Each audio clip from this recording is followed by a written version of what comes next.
Assalamualaikum warahmatullahi wabarakatuh. Sahabat, kali ini kita akan mencoba membedar hakikat fana sekelumit. Sahabat, fana dalam makna yang sesungguhnya adalah ketiadaan, lenyap ataupun sirna. Lawan dari fana adalah bako, abadi alias tetap ada. Seperti Tuhan termasuk kategori abadi dan bako, sementara selainnya atau seluruh makhluk digolongkan ke dalam ketiadaan, kehancuran, dan fana. Hakikat ma'rifat adalah mempanakan selain Allah. Jadi selain Allah itu adalah fana. Ketika kita menatap wajah Allah, maka semuanya menjadi fana. Fana dalam diri manusia adalah melenyapkan semua yang ada pada diri, dari pikiran sampai perasaan, karena pikiran menciptakan segala sesuatu yang tampak, sedangkan perasaan menciptakan emosi, amarah, kesal, benci, dendam, dan cinta. Pada saat kita memfanakan diri, maka semua yang ada pada diri kita pun sirna. Allah meliputi semua yang tercipta. Kita pun diliputi oleh Allah. Dan kita sebagai manusia mampu menyaksikan Allah pada diri kita.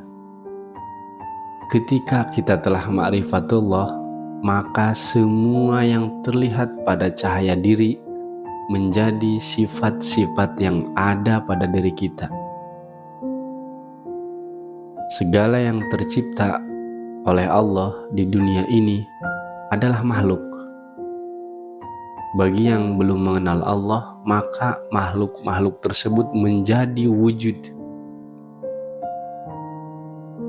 Tetapi bagi kita yang telah mengenal Allah, tidak ada makhluk lagi yang berupa wujud, melainkan menjadi sifat. Karena yang wujud hanyalah Allah.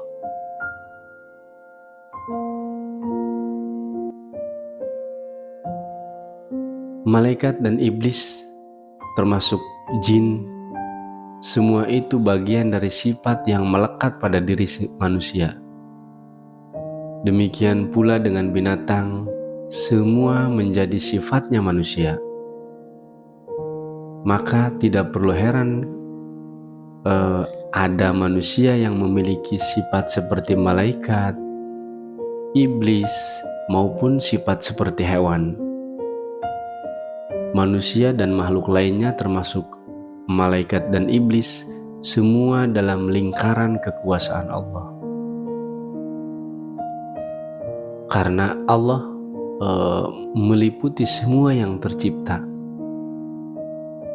Jadi wujud makhluk seperti malaikat dan iblis pun maupun jin itu sirna dalam pandangan ahli ma'rifat.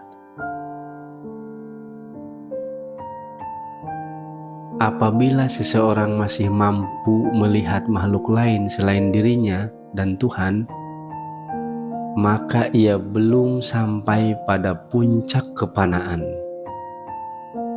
Malaikat, iblis, jin, maupun makhluk-makhluk halus lainnya seperti kuntilanak, Dracula, pocong, tuyul, genderuwo, nyi blorong, siluman, dan apalah. Semua itu hanyalah ilusi bagi seorang yang masih ada kemelekatan terhadap sesuatu selain Allah. Tiada Tuhan selain Allah adalah puncak kefanaan seorang hamba bersama dengan Tuhannya, sehingga ia tidak melihat apapun selain Allah. bahkan ia tidak melihat dirinya sendiri. Inilah ketiadaan. Dari tiada menjadi ada, dari ada menjadi tiada.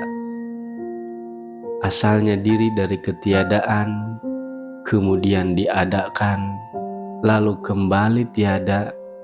Yang ada hanyalah Allah. Allah bersama sifat-sifatnya. Jadi yang abadi adalah diri sejatinya, diri yang memiliki sifatnya. Maka sejatinya diri inilah yang hidup dalam hidup, seperti air di dalam samudera. Namun air tetap memiliki sifat dari karakter sifatnya.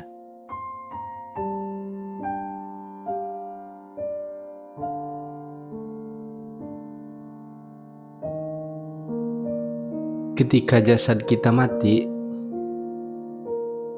maka jiwa kita tetap hidup, karena jiwa kita berasal dari sifat-sifatnya. Maka dari sifat-sifatnya inilah yang akan menentukan kemana air itu akan bermuara, dan di samudera mana air itu akan mengalir. Walaupun air tetap mengalir ke samudera, namun tidak semua air berada pada samudera yang sama. Sahabat, jiwa manusia memiliki sifat hak, kemandirian, dan kodrat. Yang ketiganya bagian dari sifat-sifatnya Tuhan. Hak, kemandirian, dan kodrat ini hanya istilah saja yang digunakan untuk menyifati Tuhan. Seperti ketika Tuhan menciptakan diri Adam yang saat itu dalam kefanaan bersama dengannya, yang diilustrasikan Adam berada di surga, agar diri Adam sempurna menjadi manusia, maka ditanamkanlah sifat Tuhan yang lain, yang diilustrasikan sebagai malaikat dan iblis. Dari kedua sifat inilah jadilah wujud Adam menjadi manusia. Kemudian peristiwa tersebut dibuat ilustrasi yang menarik agar manusia lainnya memahami asal-usul diri, bahwa asal diri dari Tuhan akan kembali kepada Tuhan. Dan ketika Adam kembali ke surga bersama sifat-sifatnya, maka sempurnalah tugas sang diri di dunia. Selanjutnya, diri sejati ini melangkah pada level selanjutnya menjadi makhluk baru bersama sifat-sifatnya yang terupdate.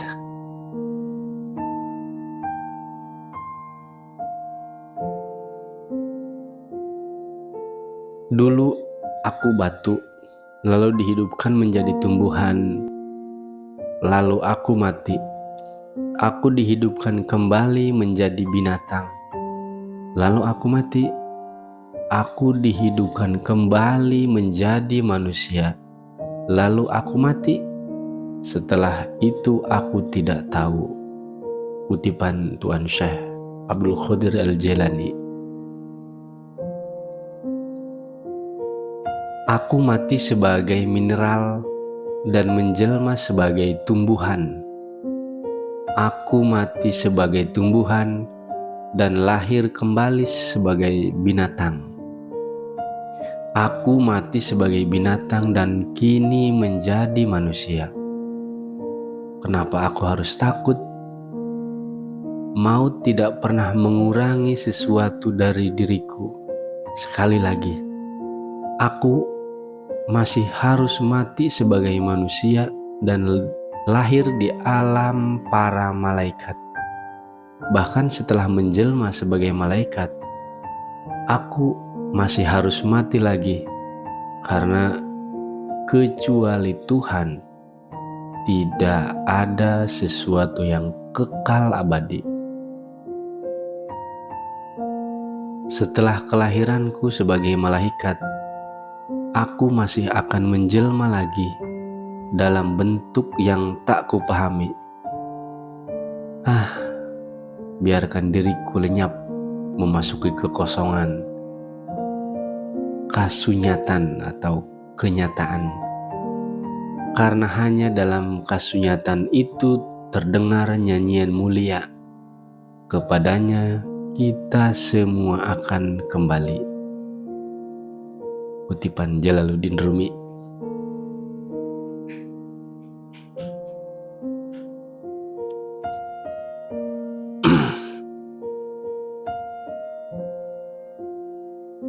Sahabat, kedua tokoh sufi tersebut telah memahami sebagai sifat Tuhan yang serba maha dan melampaui pikiran, lalu menggambarkan bagaimana sifat-sifat Tuhan tersebut tetap hidup dalam masa yang berbeda. Maka ketika jiwa telah mutmainah akan kembali kepada Tuhan, ia akan lupa bahwa ia pernah menjadi manusia, sehingga sang jiwa terus mengupgrade pada level selanjutnya. Tetapi apabila sang jiwa masih ada kemelekatan terhadap dirinya yang dahulu, maka selamanya ia melekat pada dirinya tersebut.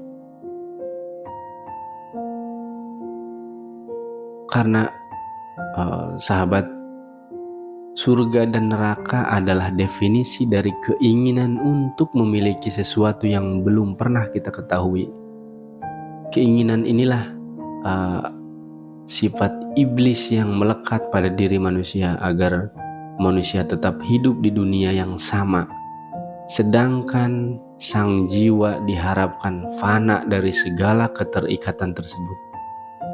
Karena jiwa yang abadi tidak mengikatkan diri pada sesuatu yang sirna.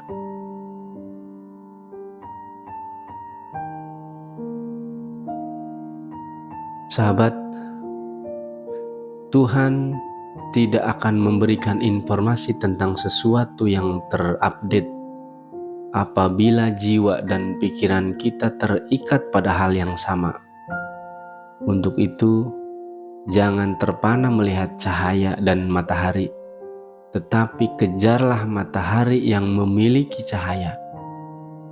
Karena cahaya yang kita saksikan hari ini selalu berbeda dengan yang akan kita saksikan nanti.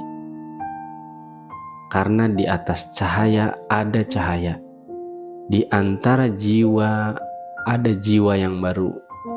Jiwa yang selalu baru inilah jiwa yang abadi. Selamat bahagia.